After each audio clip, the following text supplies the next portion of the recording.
Space Museum doesn't get a lot of love from Doctor Who fans. While the first episode is usually praised, the story often languishes at the bottom of fan polls. Glyn Jones's script presented director Mervyn Pinfield with a number of challenges, including silent landscapes, an intangible TARDIS, and the Doctor and his companions coming face to face with themselves. It's this last sequence that I want to dig into today. While it might not be apparent, the final few minutes of the Space Museum, the episode, not the story, are technically quite complex for the time. In the script, the Doctor, Ian, Barbara and Vicky come face to face with themselves as museum exhibits. With Doctor Who of this period often recorded as live, as in it was recorded in scene order with as few breaks in recording as possible, how was this achieved?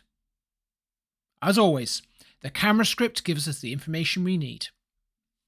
Recording for the Space Museum took place on Friday the 2nd of April 1965, starting at 8:30 in the evening. Shots 1 to 52 were recorded, covering scenes 1 to 9 and the start of scene 10. At the moment the time travellers first see themselves, recording stopped. The cast then moved into their museum cases and 4 sequences were recorded with Brian Proudfoot standing in for the Doctor.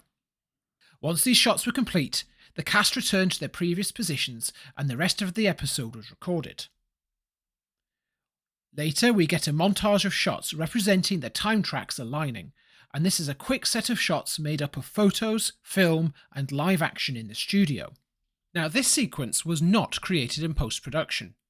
It was done, as live, with Mervyn Pinfield and vision mixer Clive Doig cutting between different sources.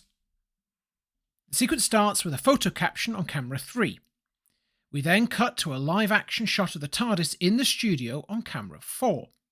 We then have another photo caption back on camera 3, before a reprise of the glass breaking on film.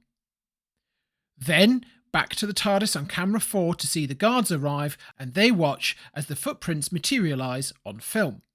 We then have the final scene and the episode wraps and the end credits roll.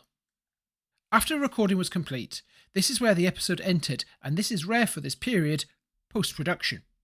The shots of the Doctor and his companions inside their museum cases were physically spliced, manually inserted into the episode's master tape at the required points.